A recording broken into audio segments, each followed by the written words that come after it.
Aujourd'hui, on va voir quelle est la vraie raison qui te fait stagner et comment faire pour y remédier. Salut, ici Nico, et aujourd'hui on va parler de stagnation et plus précisément de savoir comment faire pour déterminer quelle est la cause qui t'empêche de progresser à un certain moment et y apporter des solutions. Parce qu'en musculation, ce qui va forcément arriver à un moment, c'est que tu vas arriver à un plateau. Ça veut dire un moment où tu vas plus progresser aussi vite, voire où tu vas plus progresser du tout.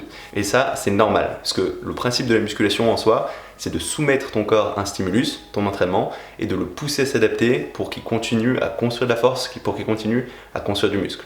Et du coup, ce qui arrive, c'est que plus tu vas utiliser ce même stimulus, ce même type d'entraînement, plus ton corps il va être apte à y réagir et il aura de moins en moins tendance à réagir à ton type d'entraînement. Donc si tu fais toujours les mêmes choses, si tu utilises toujours les mêmes méthodes, au bout d'un moment tu vas finir par stagner. Donc à un moment, de toute façon tu vas stagner.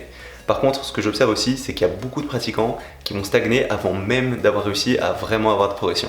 Et ça, c'est souvent lié à des choses assez simples. Et je reçois pas mal de mails de gens qui me demandent des choses très précises, très techniques, sur telle ou telle technique, tel ou tel exercice. Est-ce que si je fais une ou deux reps en plus, ça va faire une grosse différence?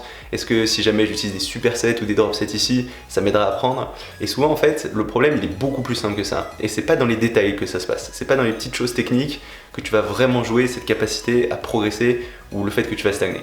En fait, les 3/4 du temps, même j'irais jusqu'à dire 95% du temps, tu vas stagner pour des raisons assez simples et assez voyantes. Mais vu que tu es dans ton entraînement, parfois tu vas manquer de recul pour identifier quel est ce problème et y apporter la bonne solution. Et ça, j'en suis aussi coupable. Ça veut dire que je vais arriver à des moments où je vais plus vraiment réussir à progresser, plus vraiment réussir à rajouter des poids sur mes exercices. Physiquement, je vais pas avoir trop de changements et je vais commencer à regarder vraiment dans les détails, à essayer de changer telle ou telle chose, d'essayer de substituer certains exercices, alors que bien souvent, la vraie raison qui me fait stagner, elle est beaucoup plus simple. Ça va être au niveau de la diète, ça va être au niveau de la récupération et dès que je vais changer ça, naturellement, ça va repartir. Donc en fait, si aujourd'hui tu es en train de rencontrer un plateau, si tu commences à stagner, il y a de très fortes chances que la raison qui te fait stagner, elle est beaucoup plus simple que ce que tu crois. Et que finalement que tu fasses 10 ou 12 répétitions, 3 ou 4 séries, que tu utilises des drop sets ou pas, ça va pas changer grand chose. Ce qui est important, c'est que tu arrives à identifier qu'à la base, tu as bien tous les piliers essentiels qui te permettent de progresser sans stagner. Et pour t'y aider, j'ai créé une liste très simple des principales causes qui font stagner l'énorme majorité des pratiquants. Donc si tu arrives à suivre tous les points de cette checklist et qu'à chaque fois, tu es sûr que tu fais bien les choses, a priori, c'est peut-être quelque chose de plus subtil qui fait que tu n'arrives pas à stagner. Mais de ce que j'ai observé, dans 90% des cas, c'est toujours un de ces 5 points qui pose problème et qui te fait stagner. Et ça a été toujours vrai dans mon cas. Ça veut dire qu'à chaque fois que j'ai eu un problème où j'ai pas vraiment réussi à continuer à progresser, c'est parce qu'il y avait un de ces 5 points qui n'était pas en ordre. Donc a priori, si aujourd'hui tu rencontres un plateau, tu commences à stagner, je suis prêt à parier que c'est à cause d'une de ces 5 raisons. Donc suis bien ça, regarde si tu as bien ça en place et je suis convaincu que tu vas réussir à relancer ta progression. Bon, c'est parti. Alors tout d'abord, le premier point. Le premier point, c'est quelque chose de très simple, mais aussi très important. C'est déjà, est-ce que tu sais où tu en es dans ta progression? C'est-à-dire concrètement, est-ce que tu as les moyens de suivi qui te permettent de savoir exactement où tu en es et qui te permettent d'être sûr que tu es en train de stagner? Est-ce que tu as un carnet d'entraînement dans lequel tu notes à chaque fois les poids que tu utilises, le nombre de répétitions sur chaque exercice? Est-ce que tu te pèses régulièrement pour savoir si ton poids il évolue dans le bon sens? Est-ce que tu as déjà pris tes mensurations, tour de bras, tour de poitrine, tour de cuisse et tour de taille pour savoir comment tu progresses? En fait, le problème c'est que si tu n'as pas ça, tu peux pas vraiment être sûr de stagner ou de progresser. Donc ça va être vraiment la base. Et le simple fait de commencer par quantifier toutes ces choses-là, ça t'aidera à y voir plus clair, à te rendre compte quels sont les points qui posent problème et à prendre du recul vis-à-vis de ça. Et c'est des choses qui sont assez faciles à oublier si ça fait longtemps que tu t'entraînes et si tu as suffisamment de niveau pour réussir à t'entraîner à l'instinct. Mais quand tu rencontres un plateau, c'est bien de refaire un bilan de où t'en es d'un point de vue force, d'un point de vue progression sur toutes ces choses-là. Donc si c'est pas le cas, essaye de bien avoir un carnet d'entraînement dans lequel tu notes tes répétitions, tes poids sur chaque exercice, à chaque séance. Reprends le temps de te peser régulièrement, que ce soit tous les jours, tous les 2 jours, à la même heure. Fais une moyenne sur ta semaine et regarde de semaine en semaine comment ça évolue. Reprends aussi tes mensurations, tu peux le prendre toutes les semaines ou 2 fois par semaine, voir comment ça évolue. Et comme ça, au moins, tu seras sûr que tu es vraiment en train de stagner, que c'est pas juste une impression, et tu verras aussi à quel niveau ça pose problème. Est-ce que c'est sur un muscle particulier? Est-ce que c'est sur un exercice particulier? Et ce sera plus facile pour toi d'y apporter des solutions ensuite. Donc ça, c'est le premier point très important. Savoir précisément aujourd'hui où t'en es et avoir les moyens de suivre ta progression. Ensuite, la deuxième grosse question que tu dois te poser, c'est est-ce que tu as suffisamment de fréquence d'entraînement? Et ça, ce sera d'autant plus vrai si tu es débutant intermédiaire. Parce que quand tu commences, tu vas pas réussir à vraiment travailler les muscles en profondeur à chaque séance. Parce que ça te demande une forte connexion muscle-esprit, ça veut dire une forte capacité à vraiment bien recruter et isoler les muscles. Et ça, c'est quelque chose qui va se construire au fil des mois, voire même plutôt au fil des années. Donc si ça fait 2-3 ans que tu fais de la musculation, c'est pas forcément très développé, et du coup ça va être d'autant plus important de travailler suffisamment fréquemment ce muscle pour le garder en état d'adaptation. Puisque vu que tu vas pas réussir à le travailler aussi violemment que quelqu'un qui s'entraîne depuis 15-20 ans, eh ben, il te faudra plus de fréquence d'entraînement, l'entraîner plus fréquemment ce muscle pour le maintenir en état d'adaptation. Et pour être sûr d'avoir suffisamment de fréquence d'entraînement, il faut que tu entraînes chaque muscle au moins 2 fois par semaine, dans l'idéal 3 fois par semaine. Alors ça correspond typiquement à soit un full body, où tu vas faire 3 fois tout l'ensemble du corps tous les 2 jours, ou un half body, comme j'ai fait une vidéo assez récemment dessus, que je te conseille d'aller jeter un coup d'œil, où tu vas travailler le haut du corps et le bas du corps 2 fois dans la semaine. C'est des formats qui sont vraiment bien, qui vont t'aider à prendre rapidement du muscle, et surtout si tu n'es pas encore confirmé, si ça fait pas encore plusieurs années que tu t'entraînes, c'est ces formats-là qui donneront le plus de résultats. Et ça, c'est encore vrai pour moi. Ça veut dire que je vais pas tout le temps être sur ces formats full body, half body, même si je vais y revenir régulièrement, mais je vais systématiquement faire en sorte d'avoir au moins 2 entraînements par partie du corps par semaine. Donc après, ça va un peu varier selon les parties du corps sur lesquelles je veux mettre l'accent, mais je vais toujours faire attention d'avoir au moins ces 2 entraînements par semaine par partie du corps, voire quand je veux mettre vraiment l'accent sur une certaine partie, d'avoir 3 entraînements sur cette partie du corps. Après, attention, plus tu t'entraînes, plus il faut faire attention de ne pas être systématiquement trop proche de l'échec musculaire. Sinon ton corps, il va pas réussir à récupérer. Donc par exemple, si tu veux mettre l'accent sur les jambes, tu pourras les travailler 2 ou 3 fois par semaine. Par contre, il faudra que tu ailles à l'échec qu'une fois par semaine. Puisque vu que c'est des gros muscles, si tu te fatigues systématiquement jusqu'à l'échec à chaque séance, tu vas pas avoir le temps de récupérer, tu vas pas bien progresser. Par contre, sur le cas de plus petits muscles comme le biceps, tu pourras le travailler tous les 2 jours et aller à l'échec quasi systématiquement. Donc après, c'est à toi de sentir selon ton niveau de fatigue, selon tes sensations sur tes entraînements, mais je te conseille de ne pas aller systématiquement à l'échec musculaire à chaque séance. Le mieux, c'est d'y aller au moins 1 fois par semaine. Si c'est des petits muscles, tu peux y aller 2 fois par semaine, mais si c'est des gros muscles, limite-toi à 1 fois par semaine. Donc ce deuxième point d'avoir suffisamment de fréquence, il est très important. Ça veut dire que si aujourd'hui tu es débutant intermédiaire, que tu n'as pas eu encore beaucoup de prise de muscle, il ne faut pas que tu sois sur un split. Il faut que tu sois soit sur ces full body, soit sur du half body, soit des push-pull leg, en tout cas des choses où tu vas entraîner chaque partie du corps au moins 2 fois, voire 3 fois par semaine. Parce que c'est seulement en ayant suffisamment de fréquence d'entraînement que tu vas réussir à vraiment bien stimuler ces muscles. En plus, plus tu vas avoir de fréquence d'entraînement, plus tu vas réaliser souvent les mêmes exercices et plus vite tu vas les maîtriser. Donc plus vite tu vas passer de débutant intermédiaire à confirmé. Parce qu'une des grosses différences entre un débutant et un confirmé, c'est le nombre de fois qu'il a répété ces exercices. C'est le fait que ce grand nombre de répétitions, elles te permettent de maîtriser de mieux en mieux ces exercices et d'en retirer de plus en plus de résultats. Donc la fréquence, c'est quelque chose de très important. Et si aujourd'hui tu n'as pas ça, tu n'as pas besoin d'aller plus loin, c'est probablement à cause de ça que tu stagnes. Ensuite, on arrive au troisième point, qui est un point aussi essentiel, à savoir, est-ce que tu arrives à sentir chacun des muscles que tu travailles sur chacun de tes exercices. Et c'est quelque chose de vraiment essentiel. Parce que le but de la musculation, c'est de stimuler en profondeur un muscle particulier. C'est pas vraiment de déplacer des poids, ça c'est qu'un moyen. Ce qui est important, c'est de créer un ensemble de stimulus au niveau du muscle qui ensuite vont le pousser à construire du muscle. Et pour ça, il faut que ce muscle il travaille. Or, quel que soit le geste que tu vas faire, il y a toujours possibilité de faire entrer en jeu un grand nombre de muscles. Et pour réussir à vraiment retirer un maximum de résultats de chacun de tes exercices, il va falloir que tu arrives au contraire à isoler uniquement le muscle que tu veux cibler.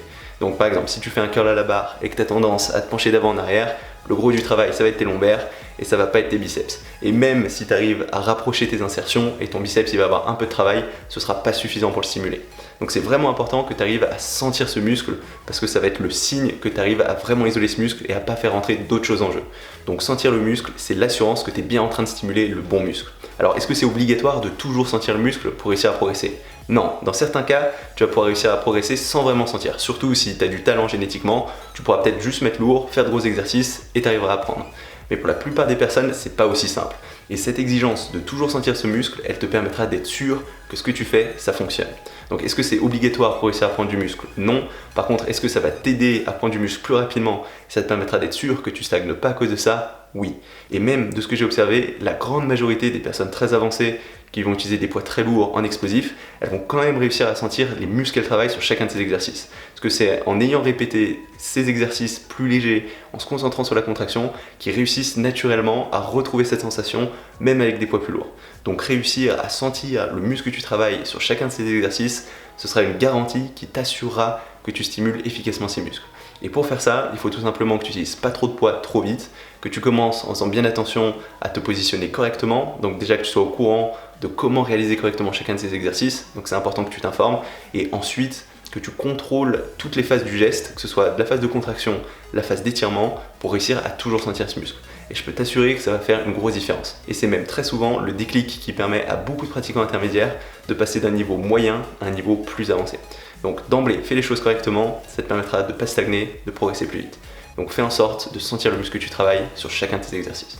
On arrive ensuite au 4e point de cette liste, à savoir est-ce que tu mets suffisamment d'intensité sur chacun de tes exercices. Parce que ce qui compte, c'est pas juste de faire des exercices, pas juste de faire un certain nombre d'exercices, un certain nombre de répétitions, c'est de réussir à avoir la meilleure contraction possible sur chacun de ces exercices. Et ça, c'est assez lié au point d'avant. La base, ça va être déjà de sentir le muscle que tu travailles. Mais il n'y a pas que ça, il va falloir que tu ailles au-delà de ça. C'est-à-dire qu'il va falloir que volontairement, tu essayes de contracter ce muscle le plus fort possible. Il va falloir que tu essayes de mettre ton esprit dans ce muscle et que tu essayes vraiment de sentir ta contraction. Et c'est quelque chose qui peut sembler un petit peu abstrait si tu es débutant intermédiaire, mais plus tu vas le faire, plus ce sera facile de sentir. Et comme ça, petit à petit, tu arriveras vraiment à isoler les muscles que tu veux travailler. Donc c'est vraiment complémentaire avec le point d'avant, mais c'est un petit peu différent, parce que tu peux sentir un muscle sans mettre vraiment beaucoup d'intensité. Et un autre point important, c'est que cette intensité, elle n'est pas forcément liée au poids. Si tu contractes très fort un muscle, même avec un poids relativement léger, tu vas quand même réussir à te fatiguer. Ce que je donne assez souvent comme exemple, c'est que par exemple, si je fais des curls avec 4 kg, je vais quand même réussir à sentir mes biceps. Si j'essaye d'avoir la contraction la plus forte possible, même avec des poids légers, je vais sentir ces biceps, je vais être capable de les stimuler, même avec des poids très légers. Alors oui, ce sera important ensuite de rajouter petit à petit des poids pour continuer à progresser, mais si tu n'arrives pas à sentir les exercices avec des poids légers, la solution, c'est pas d'augmenter les poids, c'est de plus te concentrer sur ta contraction. Parce que souvent, ce qui se passe quand tu augmentes ces poids, c'est que tu vas sentir le muscle pour les mauvaises raisons. Ça va être des poids trop lourds, tu vas avoir tendance à faire entrer d'autres muscles en jeu et tu vas pas bien isoler ce muscle sur toute l'amplitude du mouvement. Donc c'est vraiment important d'essayer d'avoir cette contraction volontaire la plus forte possible, de mentalement te mettre dans le muscle, et ça va être un facteur indépendant du poids. Donc c'est vraiment important que tu mettes suffisamment d'intensité, que en plus d'avoir cette sensation, tu sois vraiment concentré sur le fait de volontairement contracter ce muscle. Et c'est ce qui fera vraiment la différence à terme. Et tu peux faire l'expérience, tu peux faire un exercice où tu fais pas plus attention que ça, où tu prends un certain poids, tu fais un certain nombre de répétitions, et après ce même exercice, avec le même poids, le même nombre de répétitions, où là cette fois, tu essayes de mettre le plus d'intensité possible, de vraiment contracter fort le muscle que tu vises, et tu verras que ce soit en termes de sensation pendant la séance et en termes de courbature après, ça va être très différent. Donc ce qu'il faut que tu retiennes, c'est qu'un exercice, un nombre de répétitions, un poids, ça ne veut pas dire grand chose en soi. Ce qui est important, c'est l'intensité que tu mets derrière. Et si tu n'as pas cette intensité systématiquement sur chacun de tes entraînements, tu vas pas réussir à progresser. Après, attention, ça ne veut pas dire qu'il faut que tu ailles à l'échec musculaire systématiquement. Ça veut juste dire que sur chacune de tes répétitions, tu sois concentré au maximum, que tu essayes d'en faire un maximum de bien isoler ce muscle. Donc c'est tout pour ce 4e point, et on arrive au 5e et dernier point qui concerne cette fois la nutrition. Et ma question c'est, est-ce que tu es sûr aujourd'hui de manger suffisamment? Et notamment de manger suffisamment de protéines. Parce qu'il y a plein de personnes qui vont plutôt bien s'entraîner, mais qui ne vont pas faire assez attention à leur nutrition. Et si tu cadres pas ça strictement, ça peut vraiment te faire stagner. Donc quelque chose de très simple déjà, c'est est-ce qu'aujourd'hui tu manges suffisamment au petit déjeuner? C'est un truc qui manque chez beaucoup de personnes. Est-ce que tu as des protéines? Est-ce que tu as suffisamment de bonne graisse? Est-ce que tu arrives à manger des protéines aussi à chaque repas? C'est une bonne façon d'être sûr d'avoir suffisamment de protéines. Est-ce que tu as déjà suivi ce que tu mangeais sur MyFitnessPal? Est-ce que tu sais à peu près la quantité de calories que tu manges? Est-ce que tu sais ce qu'il te faut pour continuer à progresser? Si c'est pas le cas, c'est un problème. Il faut que tu sois au clair sur ce dont tu as besoin pour réussir à progresser et que tu sois sûr de donner à ton corps ce qu'il faut pour réussir à construire du muscle. Et ça ne veut pas dire forcément qu'il faut que tu pèses tout ce que tu manges. Tu peux le faire un petit peu à l'intuition une fois que tu sais en gros ce dont tu as besoin. Mais ce que je te conseille de faire si tu l'as jamais fait, c'est d'essayer de suivre ta nutrition sur peut-être 1 ou 2 semaines avec l'outil en ligne MyFitnessPal, qui est un site gratuit qui te permettra de savoir exactement quels sont tes apports en calories dans les différents macronutriments, et à partir de là, de faire varier ta diète pour être sûr d'avoir suffisamment à manger. Et des fois, il peut arriver assez facilement de dériver d'une bonne diète sans trop s'en rendre compte. Ça veut dire que petit à petit, on va changer 2-3 choses, on va peut-être manger un petit peu moins, peut-être faire un petit peu moins attention à certains endroits, et quelques mois plus tard, on va se retrouver à stagner puisque la nutrition, elle est plus aussi carrée qu'avant.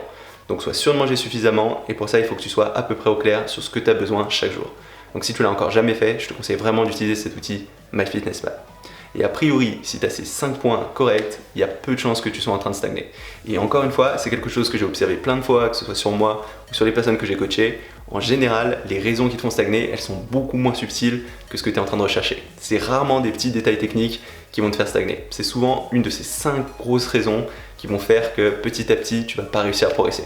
Et même si c'est des choses que tu fais correctement à un certain moment, il faudra que tu reviennes revérifier ça régulièrement. Parce que petit à petit, il peut arriver de dériver sur ces différentes choses.